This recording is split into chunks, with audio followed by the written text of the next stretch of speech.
Chapter 25 of the Adventures of Ferdinand Count Fathom by Tobias Smollett. Recording is in the public domain. This was a proper subject for our hero to moralize upon, and accordingly it did not pass without his remarks. He found himself fairly foiled at his own weapons, reduced to indigence in a foreign land, and, what he chiefly regretted, robbed of all those gay expectations he had indulged from his own supposed excellence in the wiles of fraud. For upon a little recollection, he plainly perceived he had fallen a sacrifice to the confederacy he had refused to join, and did not at all doubt that the dice were loaded for his destruction. But, instead of beating his head against the wall, tearing his hair, imprecating vain curses upon himself, or betraying other frantic symptoms of despair, he resolved to accommodate himself to his fate, and profit by the lesson he had so dearly bought.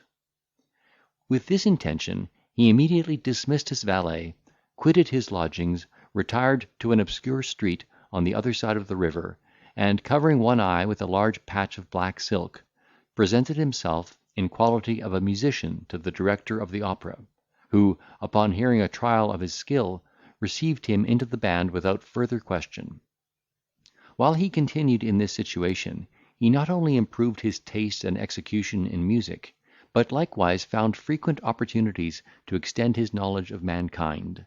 for, besides the employment he exercised in public, he was often concerned in private concerts that were given in the hotels of noblemen, by which means he became more and more acquainted with the persons, manners, and characters of high life, which he contemplated with the most industrious attention, as a spectator, who, being altogether unconcerned in the performance, is at more liberty to observe and enjoy the particulars of the entertainment. It was in one of those assemblies he had the pleasure of seeing his friend Sir Stentor dressed in the most fashionable manner, and behaving with all the overstrained politesse of a native Frenchman. He was accompanied by his brother knight, and the abbe, and this triumvirate, even in Fathom's hearing, gave a most ludicrous detail of the finesse they had practised upon the Polish Count to their entertainer, who was ambassador from a certain court, and made himself extremely merry with the particulars of the relation. Indeed, they made shift to describe some of the circumstances in such a ridiculous light, that our adventurer himself, smarting as he was with the disgrace, could not help laughing in secret at the account. He afterwards made it his business to inquire into the characters of the two British knights, and understood they were notorious sharpers, who had come abroad for the good of their country, and now hunted in couple among a French pack, that dispersed themselves through the public ordinaires, walks, and spectacles, in order to make a prey of incautious strangers. The pride of Ferdinand was piqued at this information, and he was even animated with the desire of making reprisals upon this fraternity, from which he ardently longed to retrieve his honour and effects. But the issue of his last adventure had reinforced his caution, and, for the present, he found means to suppress the dictates of his avarice and ambition,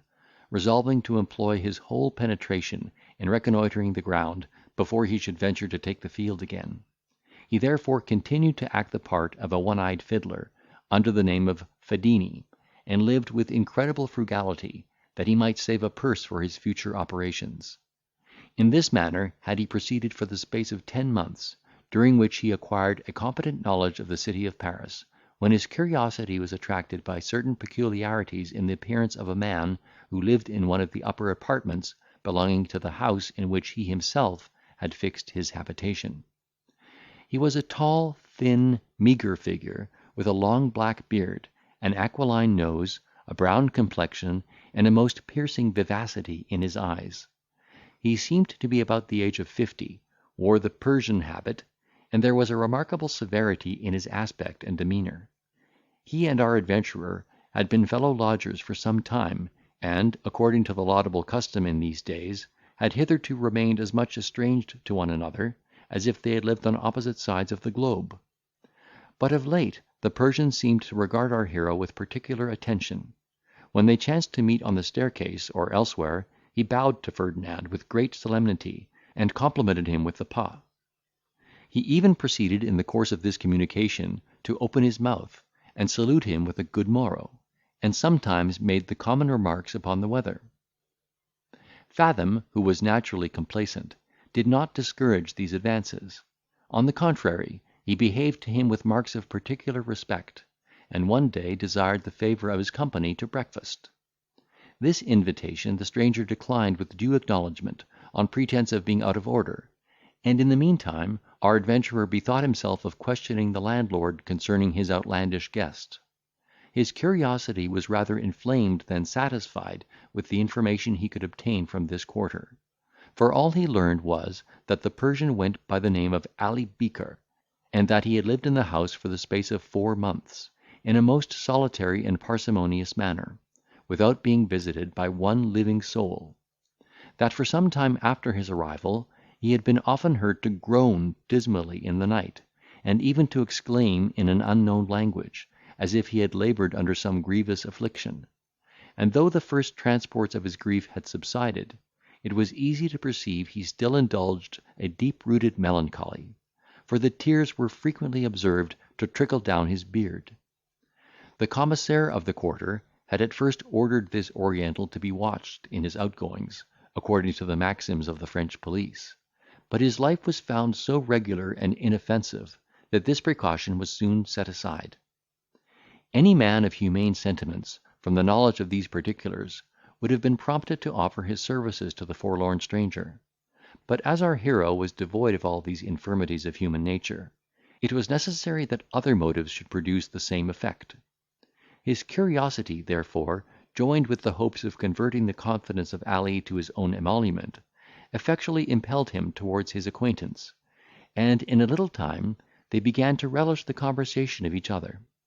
for, as the reader may have already observed, Fathom possessed all the arts of insinuation, and had discernment enough to perceive an air of dignity in the Persian, which the humility of his circumstances could not conceal. He was, moreover, a man of good understanding, not without a tincture of letters, perfectly well bred, though in a ceremonious style, extremely moral in his discourse, and scrupulously nice in his notions of honour. Our hero conformed himself in all respects to the other's opinions, and managed his discretion so as to pass upon him for a gentleman reduced by misfortunes to the exercise of an employment which was altogether unsuitable to his birth and quality. He made earnest and repeated tenders of his good offices to the stranger, and pressed him to make use of his purse with such cordial perseverance, that at length Ali's reserve was overcome, and he condescended to borrow of him a small sum, which, in all probability, saved his life; for he had been driven to the utmost extremity of want before he would accept of this assistance.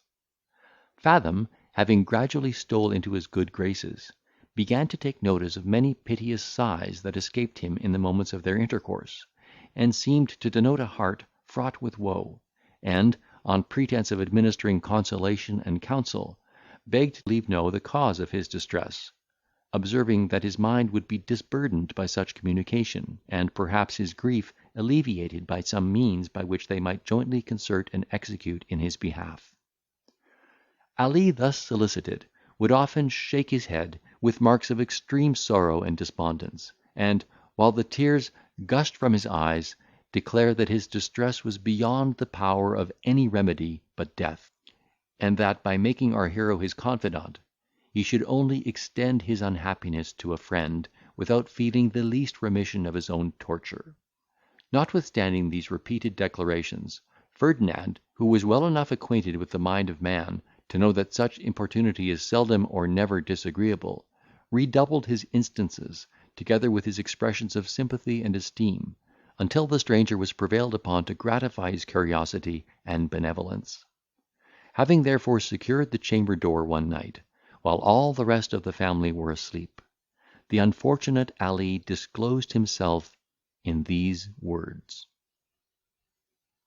End of chapter 25.